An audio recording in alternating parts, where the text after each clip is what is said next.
Emmett Till was born on July 25, 1941 in Chicago, Illinois. He was a black teenager whose murder catalyzed the emerging civil rights movement. Till was born to working-class parents on the south side of Chicago. He took a trip to rural Missouri to spend summer with relatives. His mother, Mammy Till, knew Emmett to be a jokester, accustomed to being the center of attention. She warned him that white people in the South could be violent to behavior tolerated in the North. This was heightened by the U.S. Supreme Court's 1954 decision in Brown versus the Board of Education of Topeka, which overturned the separate but equal doctrine established in Plessy versus Ferguson that allowed racial segregation in public spaces. On August 21st, 1955, Till arrived in Money, Mississippi. He stayed with his great-uncle Moises Wright, who was a sharecropper and spent his days helping with cotton harvest. On August 24th, 1955, Till and a group of teens went to a local grocery store after a day of working in the fields. What happens next varies, but some of the boys dared Till to talk to the store's cashier, Caroline Bryant, a white woman, who reported that Till whistled at her outside the store. Whatever happened, Till did not mention the incident to his great-uncle. On the morning of August 28, 1955, Roy Bryant, Caroline Bryant's husband, and J.W. Milliam, Bryant's half-brother, broke into Wright's home and abducted Till at Pew Pew Point. Both men beat Till, gouging out one of his eyes. They took him to the banks of the Tallahatchie River, where they unalived him with a single pew-pew shot to the head. The two men tied Till's body to a large metal fan with the length of barbed wire before dumping the corpse in the river. Wright reported the kidnapping to the police. Bryant and Milam were arrested the following day. On August 31st, 1955, Till's corpse was discovered in the river. His face was unrecognizable due to the assault. Positive ID of the body was only possible because Till was wearing a monogrammed ring belonging to his father.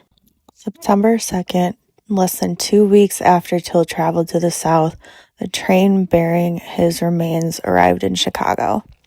Mammy Till kept her son's casket open to reveal to tens of thousands who attended the funeral the brutality that had been done to her son. The images of Till's body in the casket appeared in Jet magazine and the Chicago Defender. His unaliving became a rallying point for the civil rights movement.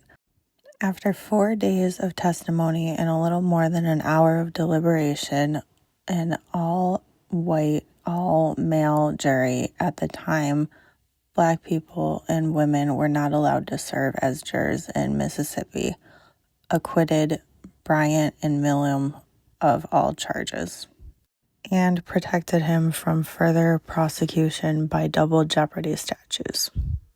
The men were paid for the story and interviewed by their lawyer and journalist in a 1956 article for Look magazine in which they related the circumstances of Till's kidnapping and unaliving.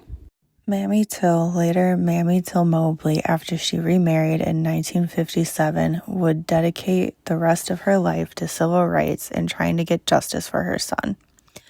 In 1962, a student named Stephen Whitaker wrote his master's thesis about the Till case and interviewed all 12 jurors.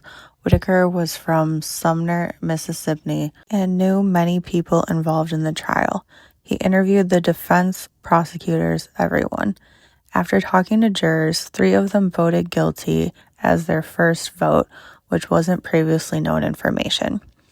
In 2004, the FBI reopened the case. Bryant and Milam were long past.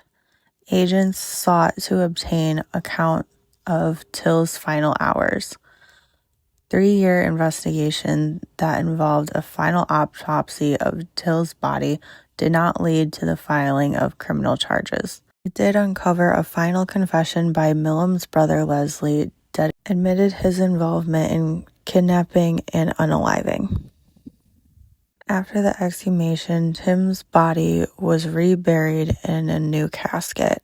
The original one was placed in storage at Burr Oak Cemetery in Alsip, Illinois, pending creation of a planned memorial on site. In 2009, a scandal involving reselling grave plots led to an investigation of the cemetery. They discovered Till's original casket resting abandoned in a work shed on the outskirts of the property. Later that year, the casket was donated to the Smithsonian National Museum of African American History and Culture. To learn more, check out the Till Trial exhibit located at the Chicago History Museum. The movie Till is available to rent on Apple TV and Prime Video, as well as the many books about his life. Thank you for watching. If you like this video, please follow for more. As always, be kind and do something that makes the world a better place today, tomorrow, and for the future to come. Have a good one.